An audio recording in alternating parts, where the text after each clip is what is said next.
Sir कहिएगा कि ज़राए ये कहते हैं कि आसिफ अली जरदारी और मौलाना फजलुर रहमान और शहबाज शरीफ ने मिलकर मुशावरत की है और ये फैसला कर लिया गया है कि अब हमने अदालतों का रुख करना है, दरख्वास्तें वहाँ लेके जानी है, दरख्वास्तों में मौक़िफ़ इख्तियार करना है कि मरदमशुमारी की जाए। और फिर अगली बात ये कि मरदमशुमारी के बाद हल्का बंदियाँ करना भी बहुत ज़्यादा ज़रूरी है, जिसके लिए आइन के मुताबिक 90 दिन का वक्त जो है वो दरकार होता है, वो चाहिए होता है। तो ये हिकमत अमली तो तैयार हो गई है, क्या ये आपको लगता है कि कामयाब हो जाएगी? मेरे ख्याल में अभी इसका जवाब बनाने की कोशिश की जाएगी। अब आइन को इसका जवाब देना है और आइन की ताबीर तशरीह जो है वो सुप्रीम कोर्ट करती है। एक तरफ ये मामला है कि वक्त से पहले असम्बलियां तोड़ दी गई और असल प्रोसेस जो वो नहीं हो सका था। असल प्रोसेस तो ये था कि दोबारा मरदमशुमारी होती और एक टाइम होती और उसके बाद जो है वो बाकायदा उसकी हल्का बंदियां होती और फिर इलेक्शन होते, लेकिन ये सब कुछ नहीं हुआ और उससे पहले असम्बलियां तोड़ दी गई और असम्बलियों में मैंडेटरी ये है कि 90 दिन के अंदर इलेक्शन कराए जाएं। अब ये दो सूरत हाल हैं। अगर ये वही इलेक्शन हो रहे हैं जो 5 साल की मुद्दत के लिए हैं तो उसके लिए लाजमी है कि मरदमशुमारी की जाए और ये भी लाजमी है कि दोबारा हल्का बंदियां की जाएं। तो क्या अब आइन में कौन सा रास्ता निकाला जाता है, या सुप्रीम कोर्ट कौन सा रास्ता निकालती है कि अगर ऐसे हालात पैदा हो जाएं कि आइन की दो शिकें एक दूसरे के साथ तजाद में आ जाएं या मुतसादिम हो जाएं तो फिर क्या सूरत अख्तियार की जाएगी।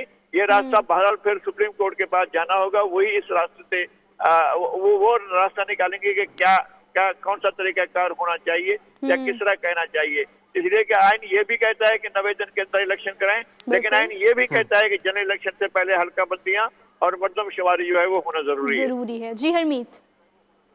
नज़ीर लुग़ारी साहब, अगर हम देखें जब मरियम नवाज साहिबा नून लीग के जितने मिनिस्टर हैं उनके बयानात हमारे सामने, आपने भी देखे, आपने बड़े प्रोग्राम आप करते रहते हैं, हम जब देखते थे तो उनका कहना यह था कि खान साहब को अगर बड़ा शौक है इलेक्शन में जाने का तो असम्बलियाँ तहलील करा दें और 60% से ज़्यादा वैसे भी असम्बलियाँ से इस्तीफ़े दें तो मामला इलेक्शन की तरफ चले जाएंगे।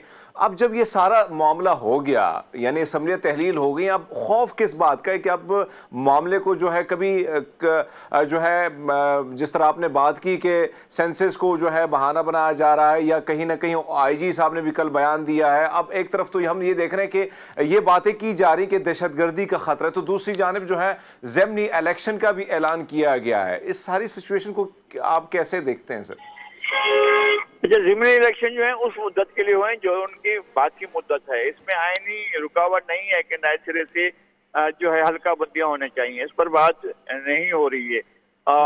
लेकिन जो कुछ आपने फरमाया है कि मरियम नवाज ने कहा है या बाकी लोग कहते हैं इलेक्शन करो हम उसके लिए तैयार हैं, असम्बलियां तोड़ो हम उसके लिए तैयार हैं, तो ये बातें इमरान खान साहब भी क्या करते थे। इमरान साहब ने कहा था कि ओहो मुझे तो जिंदगी में सबसे बड़ी खुशी इस बात की हुई है कि मेरे खिलाफ तहरीक अदम एतमाद आई है, अब मजा आएगा, तहरीक अदम एतमाद आई है, अब मैं इनको देखूंगा। बाद में रोना शुरू किया था, अब तक रोते फिर रहे हैं कि मेरी हुकूमत हटाई गई है। कभी अमेरिका पर इल्जाम है, कभी जनरल बाजवा पर इल्जाम है, कभी नवाज शरीफ पर इल्जाम है, कभी अपोजिशन पर इल्जाम है। भाई असम्बली ने तहरीक अदम एतमाद पास करके आपको निकाला है तो ये आईनी तरीकाकार है। उसको आप अमेरिका से जोड़ें, उसको आप किसी और से जोड़ते नहीं जोड़ सकते हैं, गलत कर रहे हैं। और ये जो है ये उस इलेक्शन की बात नहीं कर रहे हैं कि तोड़ें और हम जो है वो इलेक्शन में आ जाएंगे। वो उन्होंने रिजाइन दिए, रिजाइन एक्सेप्ट हो गए हैं। अब बाकी मुद्दत के लिए इंतखाब उन्हीं हल्कों पर होंगे। ये जो जनरल इलेक्शन है, ये जो इस हम सूबाई असम्बली बोलते हैं, ये जनरल इलेक्शन है और इन जनरल इलेक्शन के लिए नई हल्का बंदियां और नए सेंसस जरूरी हैं और नए इंतखाबी फहरिस्तों का बनना जरूरी है, क्योंकि ये अगले 5 साल के लिए इलेक्शन होंगे। अगर ये इलेक्शन अगली मुद्दत के लिए हो रहे हैं तो सुभान अल्लाह करा लें, अभी करा लें, कल करा लें इलेक्शन। अगर ये असम्बलियों को इलेक्शन कराने हैं अक्टूबर तक के लिए या सितंबर तक के लिए कराना है तो अभी करा लें, और अगर 5 साल के लिए कराना है तो फिर उसके लिए वो आईनी तकाजा मौजूद है। अभी अगर सुप्रीम कोर्ट जाकर कोई फैसला करते हैं, सुप्रीम कोर्ट पर जाते हैं तो फिर रास्ता उसने निकालना है। ठीक है नज़ीर साहब, ये भी नज़ीर लुग़ारी साहब, एक और चीज जो हम देख रहे हैं IMF की जानिब से जो खबरें आ रही हैं उसमें ये भी कहा जा रहा है कि जो अपोजिशन है उसको आप इग्नोर नहीं कर सकते, यानी इमरान खान साहब का उन्होंने जिक्र किया है, जो खबरें आई हैं हमारे पास या मुख्तलिफ ज़राए से, उसमें जब ये बात की गई है कि ये जो पैकेज है यानी IMF का जो पैकेज है ये पहला पैकेज है, इसके बाद मजीद जो है प्रोग्राम का आगाज़ होगा, तो ऐसे में आपको क्या लगता है? एक तरफ तो ये खबरें भी गर्दिश की जा रही हैं, हमने इसकी भी मजम्मत की कि नवाज शरीफ साहब को जिस तरह किसी न किसी तरीके से घर भेजा गया, अब अगर इमरान खान साहब को नाअहल किया जाता है तो इस सारी सिचुएशन को, एक तरफ तो मुल्क में जिस तरह मुआशी बहरान है, एक अदम इस्तेहकाम है, सियासी तौर पर भी अगर ये सिचुएशन इख्तियार की जाती है कि इलेक्शन कमीशन का अचानक फैसला आता है, तो फिर आप इन हालात को कैसे आगे देखते हैं? पहली बात तो ये है कि पाकिस्तान में जो भी अदम इस्तेहकाम है, जो भी गैर यकीनी सूरत हाल है, उसका सबब इमरान खान साहब खुद हैं और उन्होंने मुल्क में अदम इस्तेहकाम पैदा किया और अब उसको बरकरार रखा हुआ है। ये उनका अपना वो है।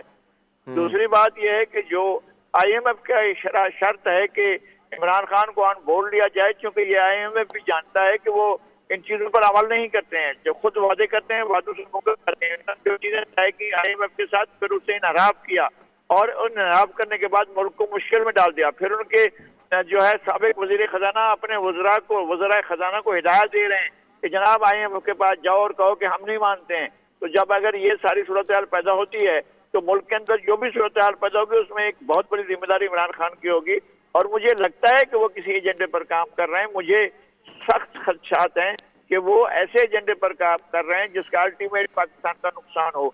और क्यों कर रहे हैं ये जाहिर है, उनके अपने सियासी अज़ाइम होंगे या उनके इस तरह के अज़ाइम होंगे जो उनको कहा गया होगा वो कर रहे होंगे। अच्छा नज़ीर गाई साहब, ये भी कहिएगा, कल जो PTI के तर्जुमान हैं उनसे लाहौर में उनकी मुलाकात हुई है और ज़राए ये कहते हैं कि वहाँ पर जो डिस्कशन हुई उसमें एक बार फिर से इमरान खान साहब का यही कहना था कि मुझ पर कातिलाना हमला जो है उसकी तैयारी मुकम्मल कर ली गई है। 2 ऐसे लोग हैं, ये 2 ऐसी पर्सनालिटीज़ हैं जिनको ये टास्क दिया गया है, मेरे पास सबूत मौजूद है, उनको पैसे दे दिए गए हैं और मेरी जान को ख़तरा है। वो दोबारा से इसी बयानिए को कहेंगे या फिर इसी बात को बार बार हर जगह कोट कर रहे हैं? आप इस पर क्या समझते हैं कि अगर वो सबूतों की बात करें तो किस हद तक सदाकत है? नहीं, सबूतों की जो बात है, इस तरह के सबूत तो वो पहले भी बात करते रहे हैं। सबूत कुछ नहीं है। अभी भी ये कह रहे हैं कि मेरे पास एक फलंदा है, जाएं ये कोर्ट में चले गए ना, वहां जाकर दें सबूत। अब तो उन्होंने नोटिस दिया है उनको और उसके बाद वो कोर्ट चले गए हैं, तो अब जाकर सबूत ले जाएं और कहें कि जी मुझे जरदारी साहब या कोई और जो है मेरी जान के पीछे पड़े हुए हैं, तो ये मेरे सबूत हैं, जाकर उस पेश करते हैं। अगर इनके पास है कि पैसे लिए हैं, किसी ने इनके लिए कोई इनकी सुपारी ले लिया, तो जाकर उसको बताएं अदालत को, जाकर ये मेरा सबूत है और फुलां ने मेरी जान की इतनी कीमत लगाई है और अदा कर दी है, ये बताएं जाकर सबूत। इसमें कौन सी बात है, मेरे पास सबूत है, मैं पेश करूंगा। ये स्कैंडल बनाने का, ये इस तरह का पब्लिसिटी लेने का, ये अपने आप को सामने रखने के ये हथकंडे, ये फेल हो जाएंगे, नहीं रहेंगे। ये इन हथकंडों की कोई हैसियत नहीं है। किसी को क्या पड़ी इमरान खान की जान लेने की? और अभी भी बहुत सी चीजें मशकूक हैं। ये खुद इनके ऊपर जो हमला है वो अब तक मशकूक है कि वो कैसे हुआ, क्यों कर हुआ और कैसे हो सकता है। खुदा ना करे, मैं नहीं कहता हूँ कभी भी एक गोली चले तो गोली का रुख ये है कि ऊपर जाकर फिर वापस नीचे आए और वो जो आकर टांग में आकर लगे। ये चीजें अभी तक बहुत सी चीजें हैं जिन पर सवालात हैं और इनके जवाबात इनको देने होंगे। सर, इसी मीटिंग में उन्होंने ये बात भी कोट की है कि अगर मुझे आर्मी की तरफ से या आर्मी चीफ की तरफ से कोई पैगाम आएगा तो मैं ज़रूर बताऊंगा, लेकिन फ़िलहाल अब तक जो है वो पॉलिसी बाजवा की ही चल रही है। इस बात पर भी उन्होंने पॉइंट आउट किया है, जो कि तर्जुमानों से जब डिस्कशन की हुई तो ये अब इंतज़ार भी कर रहे हैं इस चीज़ का कि हाँ जी वहाँ से कोई अगर राब्ते की पहल की जाती है तो फिर मैं उसको अनाउंस भी करूँगा, या फिर उसको किस तरह से इस्तेमाल कर सकेंगे? यही तो इनको तकलीफ है कि आर्मी ने समझ लिया है कि ये एक मुसीबत है जो गले में पाल ली गई थी। ये एक ऐसा मसला है कि जो गले में डालने के बाद बाजवा साहब ने इनके लिए सहूलतें की, बाजवा साहब ने इनको इख्तियार मिला है, बाजवा साहब ने इलेक्शन में धांधली करवाई, बाजवा साहब ने सीटें बांटी, बाजवा साहब ने इनके लिए जहाज चलवाए, इनके लिए आदमी उठवाए और लोगों को उठवाकर इनकी पार्टी में शामिल करवाया। अब बाजवा साहब जो है मुंह छुपाते फिर रहे हैं क्योंकि ये उनके ऊपर हमलावर हो रहे हैं। तो अब ये उनके ऊपर हमलावर होने के नतीजे में अब कोई भी शख्स होगा तो क्या इनको इंतजार में लाने के लिए बेईमानी करेगा, धांधली करेगा, चोरी करेगा, जिस तरह से बाजवा साहब ने की। तो अगर कोई भी और उनके साथ कोई राब्ता करेगा, जाहिर है अगर अगर अगर मौजूदा आर्मी चीफ या मौजूदा सिस्टम में कोई बंदा जाकर इनसे हाथ मिलाता है और इनकी बात करता है तो उसको पता है कि कल इसने क्या करना है, वो यही कुछ करेगा जो आज कर रहे हैं। तो ये है, उसके बावजूद नज़ीर लुग़ारी साहब, अगर हम देखें पाकिस्तान की अगर तारीख खंगाल के देखें तो किसी न किसी पार्टी को, किसी न जो भी पार्टियां आई, जो भी लीडरान आए, उनको कहीं ना कहीं इस्टेब्लिशमेंट या पिंडी का जो है उनका साथ रहा है। और तब जाके वो इक़्तिदार की कुर्सी को उन्होंने चूमा है। आपसे जानना चाहेंगे सर, अब जो सिचुएशन है, यानी IMF की जानिब से एक मिनी बजट भी जो है अब पेश किया जाएगा, हुकूमत की जानिब से IMF की जो शराइत है वो भी मजीद सख्त हैं, 18% मजीद जो है GST बढ़ाने की भी जो तजवीज़ है वो उन्होंने पेश की है। इस सारी सिचुएशन में अगर इलेक्शन डिले भी किए जाते हैं, मान लीजिएगा PDM की ख्वाहिश है कि इलेक्शन को डिले किए जाएं, लेकिन अवाम की अदालत में जाना जो है इस वक्त कहीं ना कहीं खौफ में तो मुब्तला है। हम जब जाते हैं सवाल करते हैं तो हम ये देखते हैं कि कहीं ना कहीं कोशिश की जाती है कि मामला जो है मजीद 1 साल तक और भी डिले हो। नहीं, मैं समझता हूँ कि इमरान खान से कोई खौफजदा नहीं है, ये कोई पॉपुलर लीडर नहीं है, ये हवा खड़ी की गई है और हवा खड़ी करने वाले वही सहूलतकार हैं जो माजी में सहूलतें करते रहे हैं। इनके कोई इस तरह से पॉपुलर नहीं है।